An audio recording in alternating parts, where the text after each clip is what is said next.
Olá, bom dia. Bom dia a todos. Vamos começar aqui mais uma live. Agora desse tema importantíssimo, né? Que é essa nossa semana do Maio Laranja.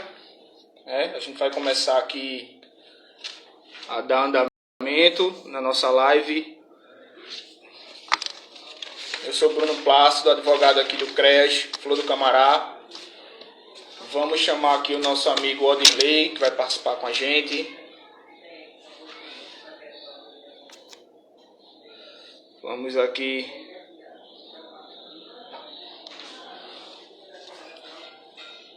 chamá-lo aqui, só um minuto, pessoal.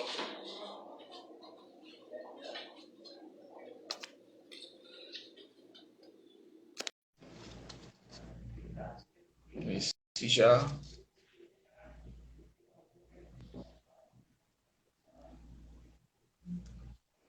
Pronto. Bom dia, meu amigo Odirley. Bom dia a todos, né, que porventura estiverem assistindo a nossa live, né, e mais uma vez, né, agradecer a essa oportunidade que estamos tendo. Quer dizer, antes disso eu tenho que me apresentar, né, meu nome é Odirley, juntamente com o Bruno, nós compomos o quadro de advogados aqui do CREAS de Camaragibe. Pronto, se você quiser iniciar, né, pode iniciar aí, que a gente vai iniciar esse debate aí, né. Vamos passar primeiramente o nosso tema de hoje, né, que é relacionado a esse Maio Laranja, não é isso? A gente vai falar especificamente de o abuso sexual, né, contra crianças e adolescentes, né? Vamos abordar os aspectos jurídicos, né, sobre o tema. E eu acho importante, Odirley, antes da gente iniciar esse nosso bate-papo, a gente passar alguns aspectos cronológicos, né? Questão de surgimento da lei, conceitualizar algumas coisas. Eu acho importante, antes da gente entrar nos aspectos jurídicos propriamente ditos, né? Aí eu fiz algumas anotações que eu acho importante a gente colocar, e caso você também tenha algumas anotações para colocar aqui, fica à vontade. Eu coloquei aqui que em 2000, né, mais precisamente por meio da lei 9.970, foi instituído como 18 de maio, né, o Dia Nacional de Combate ao Abuso e à Exploração Sexual de Crianças e Adolescentes. Né, por isso que essa semana é uma semana tão importante, né, para que a gente possa discutir esse tema, né, e esse tema vem sendo discutido no Brasil inteiro essa semana, né, e isso é muito importante, porque todo ano no mês de maio, entidades governamentais e não governamentais, representantes da sociedade civil, aproveitam, né, essa data, essa semana, para formalizar novas políticas públicas, promover reflexões e debates, né, como que a gente está fazendo aqui nessa live, né? Nada mais é do que um debate, uma conversa, em que a gente vai trazendo novas ideias, também, além do ponto de vista jurídico, né, expor novas ideias, tentar trazer algo novo, algo que possa acrescentar, né, nesse tema. E eu coloquei aqui 4 palavras principais, né, que a gente pode entender nesse contexto, que são conscientizar, prevenir, orientar e combater. Acho que essas 4 palavras são extremamente importantes, né, para a gente abordar durante a nossa live aqui, entendeu? E caso você queira também colocar alguma coisa, fica à vontade. Eu quero. Veja só, você falou sobre essa lei muito importante, essa lei 9.970 de 90, né? Aliás, de 2000, né? Que é o dia, ficou concedido como o dia consolidou isso aí, né? Essa defesa à exploração sexual contra a criança, né?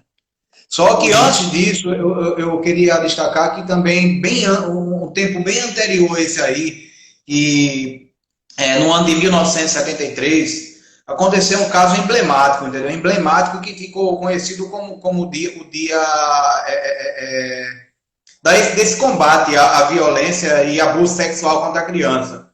Foi um caso emblemático de uma criança, Araceli Cabreira Crespo, né? nesse caso ela foi violentada, estuprada, entendeu? Essa criança tinha idade em torno de 8 anos mais ou menos.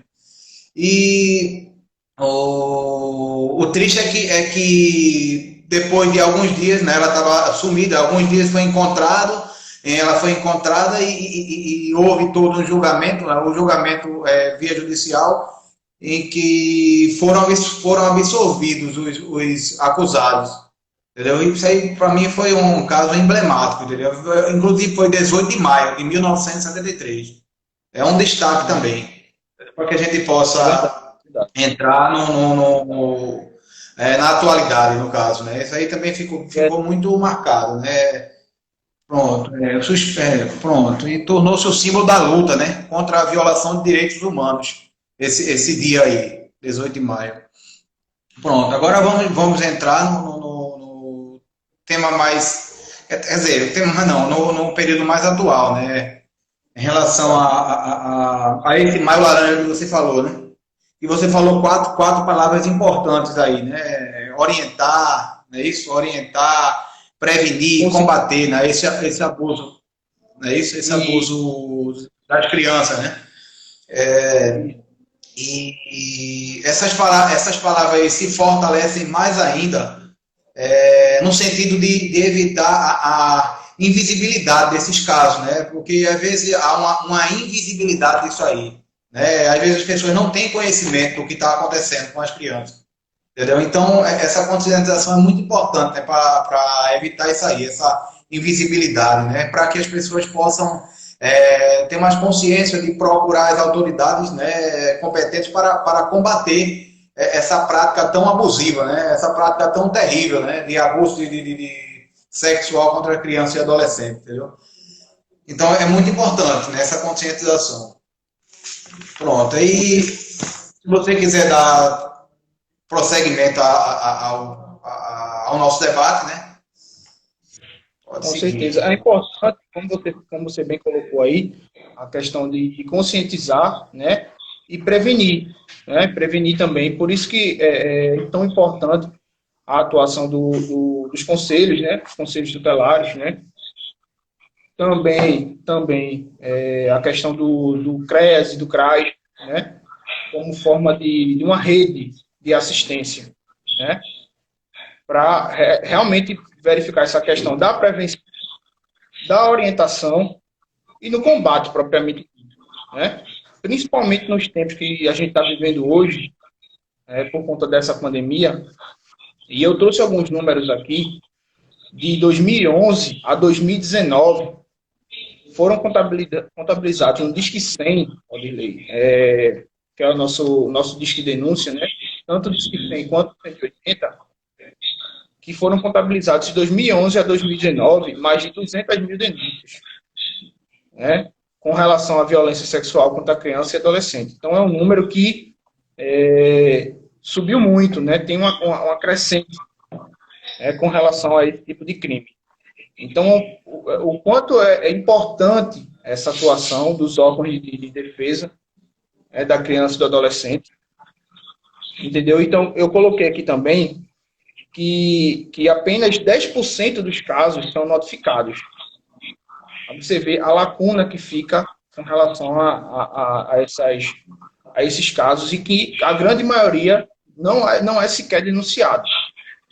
Porque não existe a negativa da família em algumas situações, entendeu? Então, e a criança não expõe, ou a família não procura a criança para tentar verificar alguns problemas que a criança vem passando, vem desenvolvendo, o adolescente também.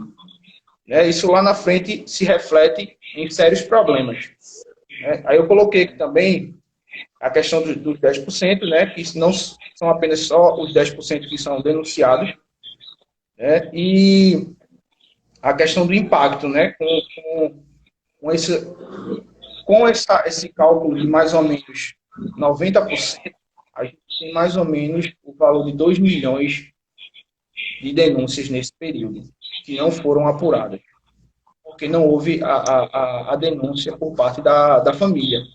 Isso é muito importante a gente colocar, porque a gente tem que sensibilizar as famílias a procurar, a buscar uma solução, né, para ajudar essas crianças e esses adolescentes. Então, também aí eu quero colocar a importância do Disque 100, né, e do Disque 180, para que essas denúncias possam ser feitas. Tem a questão do anonimato, né, que qualquer um, né, ciente de algumas informações de algo, pode fazer essa denúncia. É muito importante isso. A gente deixar isso bem claro para todos. É isso?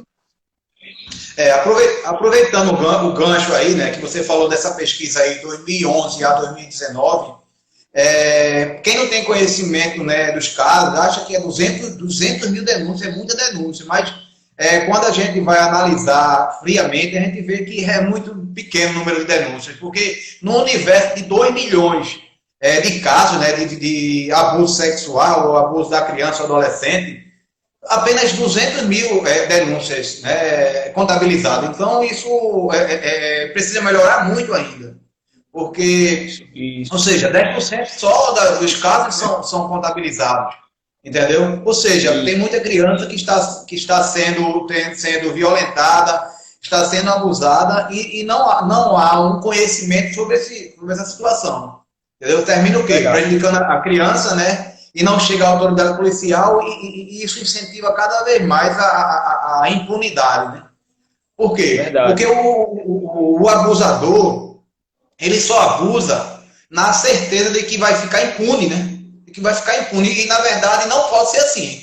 Né? As autoridades, todos os responsáveis por essa combate à sociedade, ao Ministério Público, o Conselho Tutelar, precisam estar cada vez mais próximo das situações, para que isso não ocorra, para que o abusador pense duas vezes antes de praticar as suas atrocidades, entendeu? Porque a partir do momento que isso passa a ser contabilizado, existe uma barreira, um limite para que os abusadores não seja combatido, né, em relação a isso aí, para que não continue praticando esse tipo de abuso, né?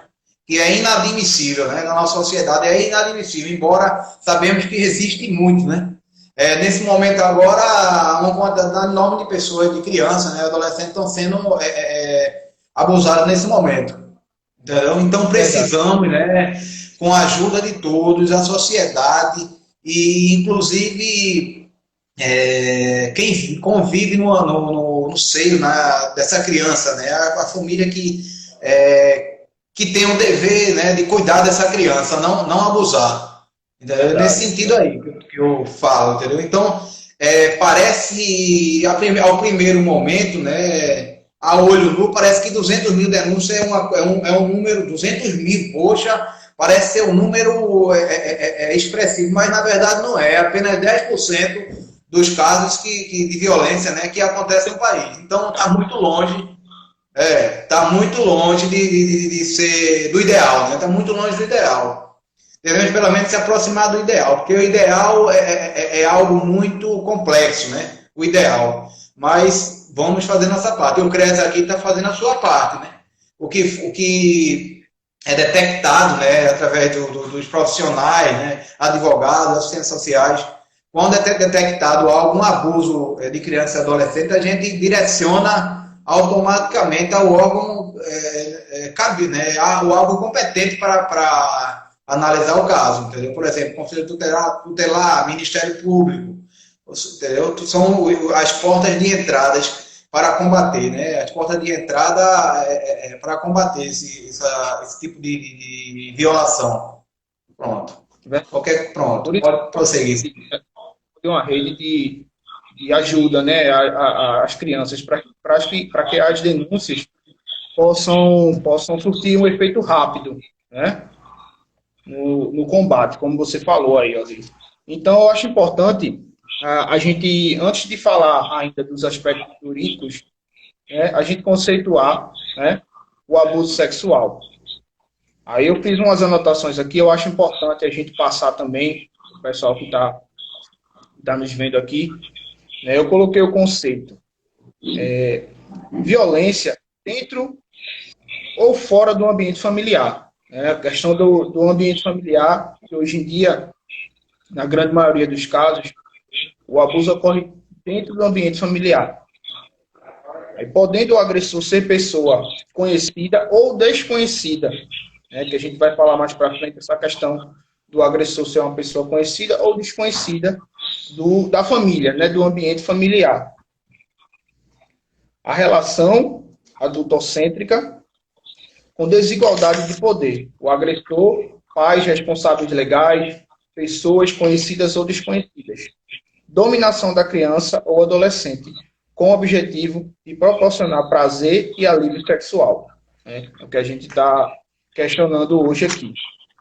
Aí eu coloquei alguns atos que configurariam um abuso. Né? O ato de natureza erótica, com ou sem contato físico, com ou sem uso de força, entre um adulto ou adolescente mais velho, né, um pouco mais velho, e uma criança. Então, eu acho importante a gente trazer essa questão conceitual, né, sobre esse tema, para que as pessoas possam ter ciência de como é que ocorre isso aí. E eu também coloquei, Odirley, as duas modalidades de abuso sexual, que são a intrafamiliar e a extrafamiliar. Como o próprio nome já diz, a intrafamiliar é aquela praticada dentro do núcleo familiar, né, que pode ser por consanguinidade, pai, é isso? Uma mãe, por afinidade e por responsabilidade. Aí a gente abre mais o leque, pode ser um avô, um tio, né, como a gente vê aqui diversas vezes, pais, tios, avós. E o extrafamiliar, que é realmente pessoas de fora, ali daquele núcleo familiar, que por um acaso adentram no núcleo familiar e passam a praticar esse tipo de conduta.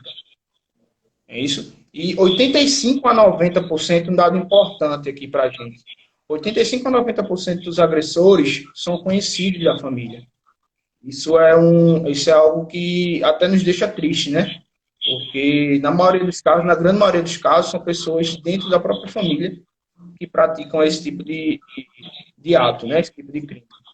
Então, isso é bem importante a gente deixar claro para que os pais, as mães, os responsáveis em si, tenham muito cuidado em quem vai colocar dentro da sua casa, né? Com a sua criança, seu adolescente.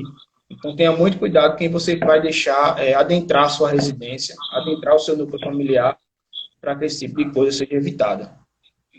Não é isso?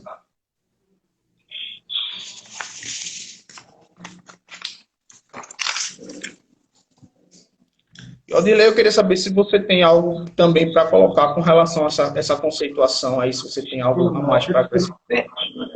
Tenho. Em relação você bem falou aí, né, que em relação a essa violência, ela pode ser presencial ou não, né?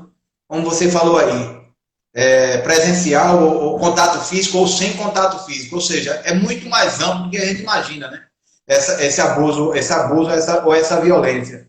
Entendeu? Não é só o meio fisicamente, mas também por meio meio de comunicação, né? Meio de comunicação, inclusive até tem algumas figuras aí de crime, né? De crimes praticados sem contato físico, né? Por exemplo, e algumas situações em que há contato físico, entendeu?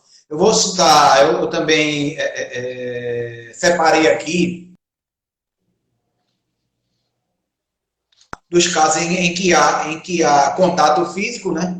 E nos casos em que não há contato físico da criança e do adolescente, entendeu? Eu vou citar aqui o artigo, eu citei aqui o artigo 241D do ECA, né? Que fala o seguinte, né? Aliciar, assediar, instigar ou constranger por qualquer meio de comunicação criança com o fim de com ela praticar ato libidinoso, entendeu? Ou seja, por qualquer meio de comunicação você pode estar praticando essa conduta de violar a criança ou adolescente, entendeu? Por exemplo, através da internet, né? Utilizar esse meio para satisfazer sua lascívia, né? Por exemplo, mandar determinar que a criança tire a roupa, alguma coisa nesse sentido, entendeu? Isso é também uma violência, agora não de forma física, mas de qualquer forma é tão grave quanto, né? Porque existe uma violência psicológica aí, né? Psicológica do adulto para com a criança, entendeu? E isso aí, né, eu destaco que são casos em que não há um contato físico, mas também existem situações em que há o contato físico da criança, né?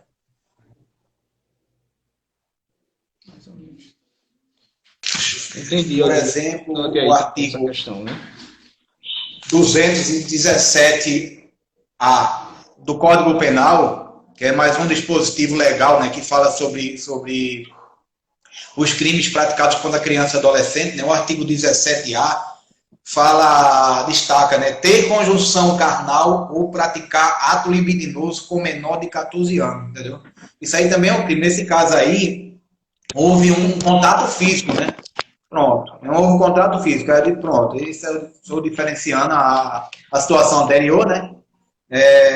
Destacando agora que, nesse caso, o artigo 217A do Código Penal, estamos falando de violação em que há contato físico, né?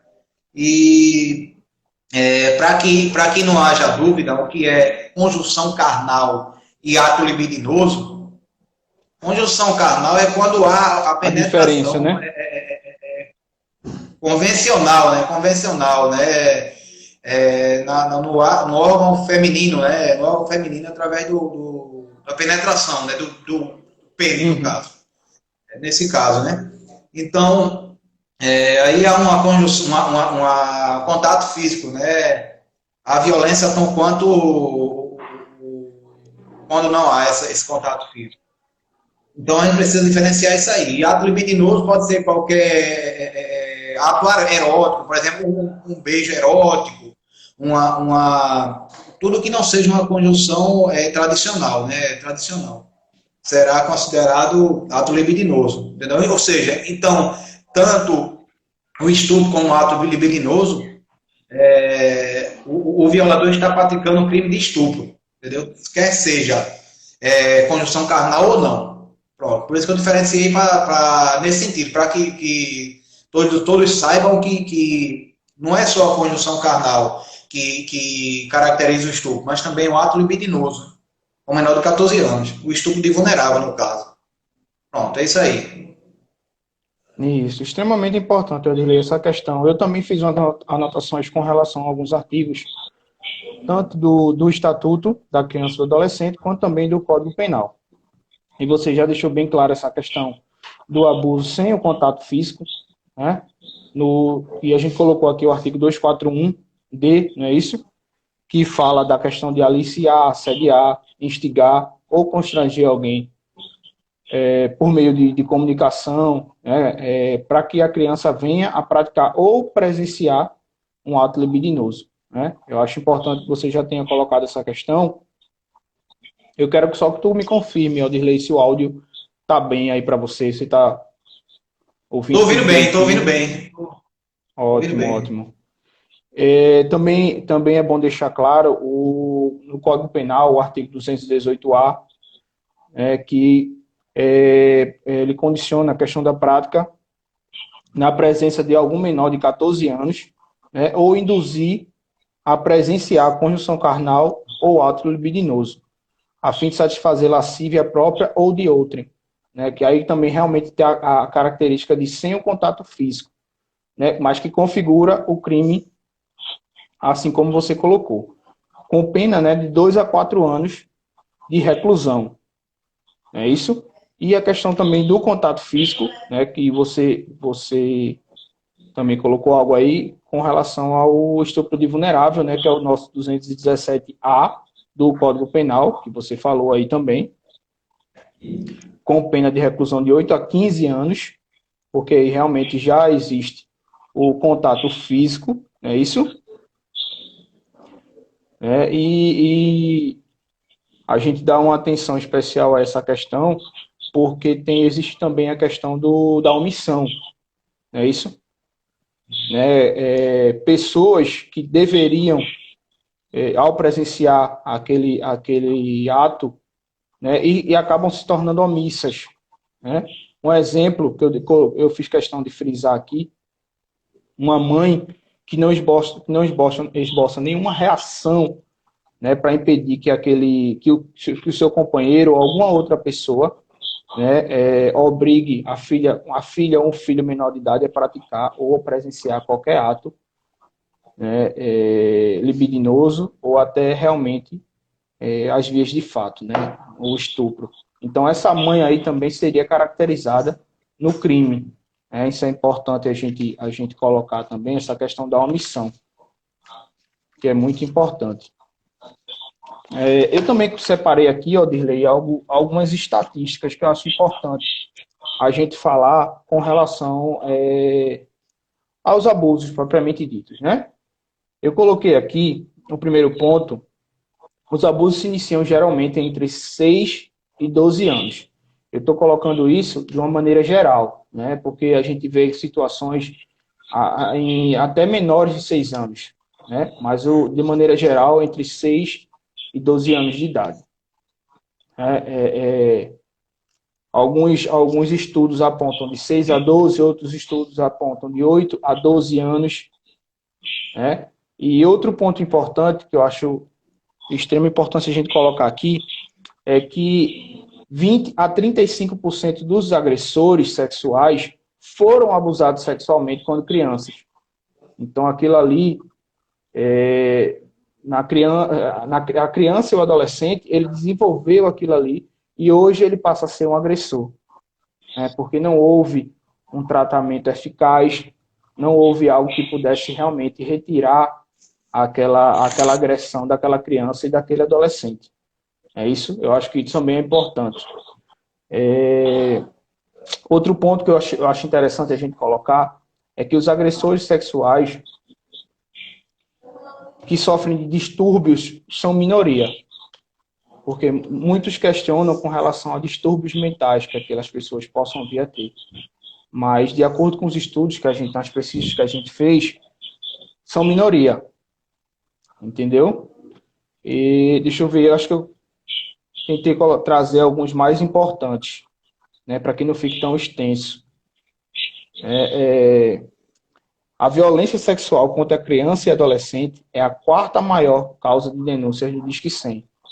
Um pouquinho mais na frente, a gente vai trazer alguns aspectos do Disque 100, em que a gente colheu algumas informações com relação ao número de denúncias que foram feitas agora de 2020, né, primeiro e segundo semestre de 2020, e a gente vai verificar um grande aumento, né, por conta até da pandemia, né, em que a maioria das crianças e as pessoas em si estão mais reclusas em casa, né? Isso fez com que o número de denúncias aumentasse. Né? E, por fim, eu achei importante a gente colocar que 72% das agressões ocorrem na casa da vítima ou do agressor. Né? Seja o agressor que está na casa da vítima ou, ao contrário, uma criança ou um adolescente que vai à casa do agressor e lá é cometido o crime. Se você tiver também algo a colocar com relação a isso. Pronto, eu só queria voltar um pouco. Você falou bem, frisou bem sobre o artigo 13 da parágrafo 2º do Código Penal, em relação à omissão, né? Para que as pessoas se conscientizem que só quem pratica, não é só quem pratica o estupro que vai responder pelo crime de estupro de vulnerável, não. Quem é omisso também, né? Será responsabilizado como se tivesse praticado, entendeu? O crime também é punível. Pronto, o artigo 13, parágrafo 2º, destaca o seguinte, que a omissão é penalmente relevante quando o omitente poderia e deveria agir para evitar o resultado, entendeu? Ou seja, se ele não faz nada, se ele fica omisso, ele também está respondendo, porque ao invés de ele proteger a criança, também aceita, né? Aceita essa situação, né? Aceita a situação que é absurdo, é um absurdo isso aí, né? Você aceitar a situação, tá passando por tudo aquilo ali e aceitar aquela situação. Eu sei que em algumas situações pode haver uma pressão psicológica do marido para com a mulher, mas isso aí não pode ser empecilho, né? Não pode ser empecilho para que tome uma atitude em relação a isso, né? Isso aí jamais vai ser um empecilho para isso. Entendeu? Às vezes, muitas Apenas vezes é uma pressão acrescentando aí o que você está psicológica, falando, questão eu acho muito financeira, né? importante. Questão financeira, É, tudo isso. Então, verdade. não podemos admitir isso aí. Não podemos é inadmissível essa situação. Que haja uma Uhum. omissão, né? Quando a pessoa deveria agir para evitar aquela violação, né, tão grave, né, contra a criança ou adolescente, Isso. principalmente a criança, né, os dois, né, incluindo os dois, né, criança e adolescente, estão em período de desenvolvimento, entendeu? E tem uma fase da criança que é até mais ou menos 8 anos, em que tudo fica marcado para sempre na sua vida. Entendeu? Então, é o período em que deve haver uma proteção maior ainda. Entendeu? Claro que toda situação, tanto criança como adolescente, precisam o cuidado necessário para evitar isso. Mas principalmente a criança até 8 anos, né? É o período em que ela está absorve tudo e para descaracterizar essa situação, né, para haver uma quebra de tudo que ela adquiriu até os 8 anos é muito complicado, viu? Haver uma quebra do que absorveu nesse período. É muito complicado, entendeu? Isso aí. Então, é o período em que devemos mais ter um maior cuidado ainda com a criança. E devemos mais proteger, não ser omissos, né? A situação.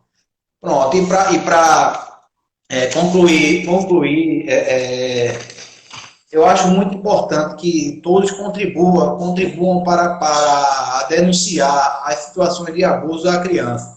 E existem vários órgãos, né, que a gente como sociedade, né, no geral, pode passar informação.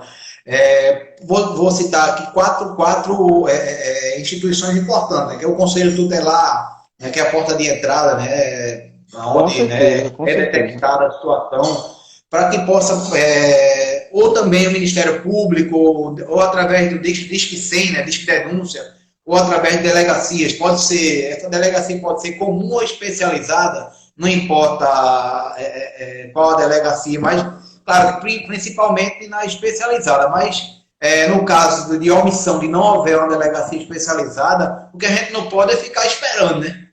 A delegacia É que tiver à verdade. disposição, né? Se não tivermos, primeiro, claro, né? Prioridade é uma delegacia especializada, né?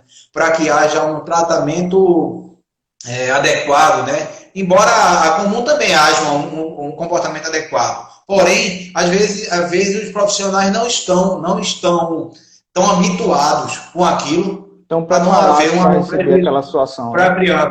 Questão da informação. Primeiro, detectar se existe uma delegacia especializada, né? Para que tenha um tratamento entre aspas, mais adequado para aquela situação.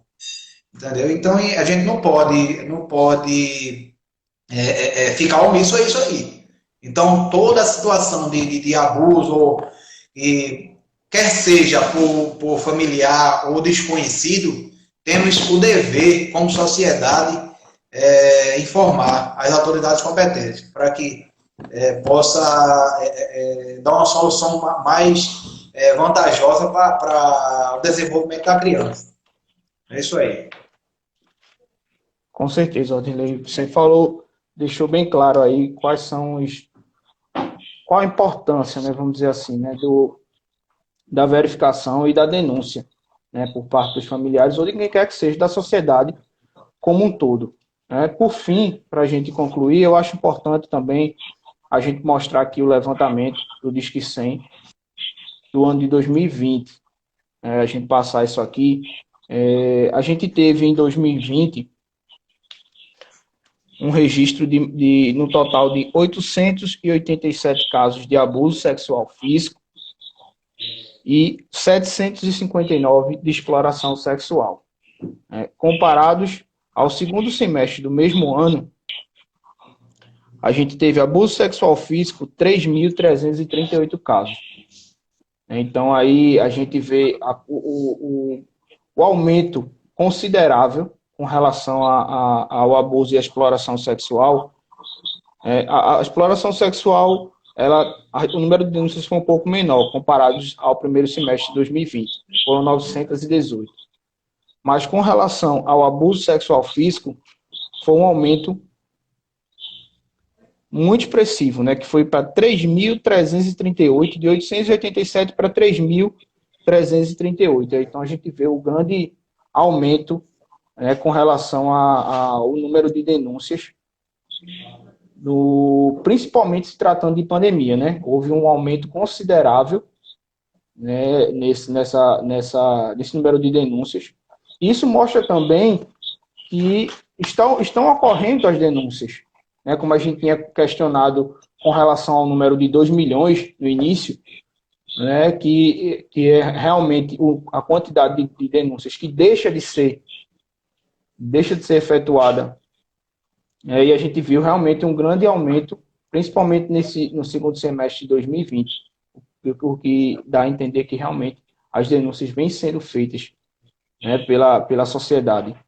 Entendeu? Aí é bom também que as pessoas deem uma olhada nessa cartilha do Maio Laranja, que pode ser encontrada de forma fácil, até no próprio site do Ministério, em que as pessoas realmente vão ter condições de verificar não só esses crimes, mas outros crimes, né, praticados contra criança e adolescente. E eu acho importante a sociedade saber um pouco do que ocorre, né, de como pode fazer para ajudar de alguma forma, como pode, principalmente pessoas que têm contato com crianças, né, para levar essa situação para pais e mães que às vezes não têm condições, né, de deixar claro a questão do Disque 100, do Disque 180, que são números muito importantes para que as pessoas efetuem as denúncias. Eu acho também importante a gente sempre tentar, né, assim como órgãos de assistência social, passar sempre isso, né, para as famílias que nos visitam. Eu acho muito importante a gente colocar também essas questões. É isso. E eu acho importante agora, nesse momento, a gente chamar o nosso amigo Anderson para dar uma palavrinha aqui também, ele que tem uma bagagem e uma experiência, para que ele venha participar aqui conosco aqui desse bate-papo. Importantíssimo, com certeza. Acho muito importante. Vai contribuir muito. Com certeza, com certeza. A contribuição dele é absurda, até pela bagagem, pela experiência que ele tem. Eu já fiz o convite aqui, estou só aguardando para que ele possa participar conosco aqui desse bate-papo. Estou só aguardando aqui.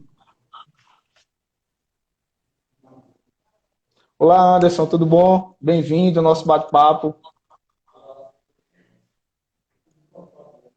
Vamos conversar aqui um pouco.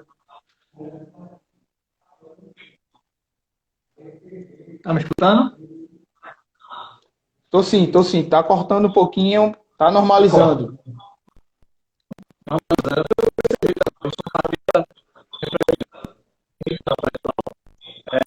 Aproveitando a parte dos meninos aí, né? Odilei, Bruno, vocês que trazem esse material tão importante que é a questão sobre o 18 de maio. E trazer um pouquinho uma discussão sobre a questão desse processo, né? Que ano a ano, todos os 18 de maio, a gente precisa relembrar o processo, né, de enfrentamento ao abuso e exploração sexual de crianças e adolescentes. Né? Era para ser algo tão grande, tão lembrado, de vários outros serviços, nesse momento, fazendo a mesma atividade que a gente, vários profissionais, várias pessoas em campo, seja na civil, seja na assistência social, na educação, na saúde, e a gente ainda passa, ou melhor, perpassa, ano a ano, tendo números expressivos, né, de violência, principalmente esse que é a exploração do abuso sexual. O local de criança é de brincar, não é local para ser abusada, nem explorada. E essa discussão que vocês trazem, eu achei muito massa. Estava, inclusive, doido para participar. Como você já estava no andamento do tema, né? Já estavam quase acabando. Não, eu vou entrar, né, e tentar trazer algo Para os meninos. e principalmente trazer a discussão no sentido que ainda tanto precisa ser feito, né, nessa atividade. Imaginemos que criança ela é violentada, como o Aldir mesmo trouxe. Essas crianças, os números de registro do Disque 100, por exemplo, são muito bem abaixo daqueles que a gente está vivenciando, né, no dia a dia aqui em Camaragibe. E se a gente observar que, por exemplo, a criança, o abusador ou a pessoa que está explorando sexualmente a criança é o familiar, é a pessoa da comunidade, da proximidade. Isso é muito, muito, muito gritante. Por isso, Eldi, que esses casos não chegam à comunicação do Disque 100, que já é um formato de trazer essas pessoas poder denunciar de forma voluntária, de forma anônima, né? O vizinho poder denunciar aquilo que ele escuta ou que ele presencia, um familiar que, embora saiba que é errado, mas tem medo de as pessoas. Então, eu fico pensando, né, como essa pandemia ela tem sido para este público, para este perfil de pessoas que estão sendo sofrendo, ela tem sido muito pesada. Ela é pesada porque o número sofre não aumentou. Imagine que você já convivia esporadicamente ou regularmente com o seu abusador, né? E agora você está em tempo integral, né? Na semana, sem ter escola, sem ter nada que vá fugir dessa realidade. Então, a live de hoje, ela traz muito esse assunto. E esse assunto vai ser discutido ainda mais a gente hoje é segunda, estou na quarta-feira, né? Isso me corrijam. Na quarta-feira, né, Luciana traz um debate bem interessante junto com dois profissionais, né, um do SENDEC e outra do IMIP, trazendo essa discussão, né, mais aprofundada, né, e trazendo os dramas das coisas que ocorrem dia a dia. E isso, eu acredito que vai ser o mote dessa semana, a gente entrar em outros assuntos para trazer. E é isso. Eu entrei de xerido, viu, amigo Bruno? Tu que comanda. Não, foi importante. Não, eu sou experiência. Eu só queria dar uma palavrinha no final, né? Só para... A gente tem ainda 15 minutos para a gente brincar. Brincar e passar. É rapidinho, é uma coisa... Brincar porque é uma satisfação fazer esse trabalho. Mas falar de coisa séria, né? Não, mas foi importante. A sua explanação aí foi importantíssima aí para solidificar o que a gente falou. E outra coisa, em relação, você falou um ponto muito importante aí, em relação às vezes as denúncias não chegam justamente por a dificuldade de muitas vezes ser praticado pelo próprio, o abusador ser o próprio familiar. Nesse sentido, realmente dificulta às vezes a denúncia, porque o próprio familiar não, né? Há uma pressão sobre a criança e às vezes até sobre a mãe, sobre, né, os familiares, e isso dificulta as denúncias por conta disso. Você falou esse ponto aí muito importante, que eu observei esse ponto aí que você falou. Realmente, às vezes dificulta por conta disso, mas isso não pode ser jamais uma barreira para que a gente possa denunciar. Mesmo que a gente não seja, mas a gente ouvir pelo menos algo sobre alguma suspeita, a gente tem que ir diretamente aos órgãos competentes e comunicar isso aí. É verdade. Eu também queria pontuar o que Anderson colocou aí, com maestria, que lugar de criança é brincando, é estudando. Então, é muito importante que os pais, né, fiquem sempre atentos, procurem conversar com a criança, procurem verificar como é que a criança está se relacionando naquele ambiente, né? Porque às vezes no mínimo detalhe você consegue obter uma grande informação, né, com relação a algum abuso, ou alguma exploração que vem sendo cometida contra aquela criança ou aquele adolescente. Então é muito importante a gente estar sempre de olho, né? Não só os familiares, mas algum amigo, algum vizinho, algum parente que tem aquela proximidade com a família, que fique sempre atento, né, com as crianças ao redor, adolescentes, porque às vezes um pequeno descuido, alguma coisa, e a gente consegue ver muito além do que está acontecendo ali. Eu acho muito importante. E eu agradeço ao Anderson também por ter trago essa questão aqui para a nossa live. Acho muito importante. Eu também Anderson, agradeço. se você Eu também quiser agradeço falar a mais Anderson alguma também, coisa, a você, a Anderson, a todos que participaram.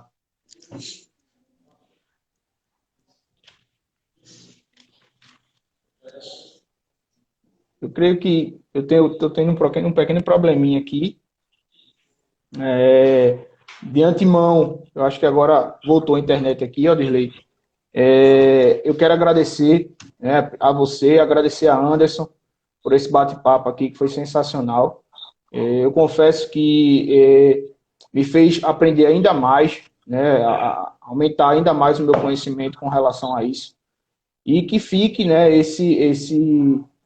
essa questão na nossa cabeça, né, de não só nesse mês de maio, mas que a gente possa sempre estar atento, né, as crianças e os adolescentes, né, procurar, como sociedade, como um todo, procurar ajudar no que a gente puder, né, e ciente de qualquer informação, vamos procurar o Disque 100, o Disque 180, para fazer essas denúncias, não só também esses telefones, mas o Ministério Público está aí, as delegacias estão aí, sejam elas especializadas ou não, né? Porque a gente sabe que não é todo mundo que tem acesso à delegacia especializada, ao atendimento à criança e ao adolescente, mas é um crime e como crime deve ser denunciado, né, por todo mundo.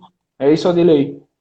Eu quero agradecer a Anderson por essa ajuda aqui que ele deu aqui a gente, trazendo esse conhecimento dele gigante. Né? Passar aqui também alguns agradecimentos dessa live de hoje, né, ao CRAS Lima Campos, a Lívia Albéria, Expo Festas, CRAS Capim, Sandra Fernandes, PSI, Aparecido, CREAS Biapina, Fernanda Souza, Conselho Tutelar Ribeira de Pombal, Criança Feliz, Marluce Rodrigues, Cibele Dantas, Alessandra Borges, Júlio César Sena, Anderson Nonato, Daniele Rodrigues, CREAS Jaguaribe, Rita Maria, Geraldo Honório, CRAS Vicente Ferreira, CREAS Forquilha, Fabiana Mendes, Amo Social, Gi Barreto, Lidiane, Alves Kelly, Ana Carla, Plínio Marcos, Marcela Egito, Luciana Melo, Simone Kênia e Rosimeire. Obrigado a todo mundo. Odi, muito obrigado por esse bate-papo. Certo. E espero ter ajudado aí todo mundo. Fica à vontade, Odilei. Só uma palavrinha rapidinho, não vou tomar muito tempo, porque o tempo da gente está quase terminando, né? Destacar o seguinte, que quanto mais a gente denuncia, mais existe um combate à impunidade, entendeu? E a impunidade Exatamente. é uma palavra muito forte, né? Para que iniba o abusador, né? Para que ele saiba que o que ele fizer não vai ficar impune, né? Pronto, Exatamente. É isso aí. Foi isso aí. Bom dia para você aí. E muito obrigado. Muito obrigado. Tchau, tchau. Um abraço. Um abraço.